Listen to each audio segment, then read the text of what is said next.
Magazine. My name is Yadzie and my friends call me Julie. I moved to the United States from China when I was 7 years old. I volunteered at a community hospital. I also volunteered at the Beijing Olympics as a volunteer translator. I've been playing the violin for 7 years and I taught myself how to play the ukulele. The day after graduation, I joined 34 other students from across the country to come to University of Akron for the Northeastern Ohio University College of Medicine program. It's a 6-year BSMD program where we do our undergrad in 2 years and then have a reserved seat in medical school. Despite endless exams, cooking disasters, and midnight fire alarms, college this summer has been amazing because of the people I've met.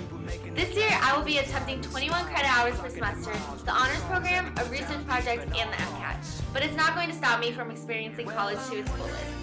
I think I would make a great freshman 15 representative because I can show girls that they can balance school, friends, and a social life.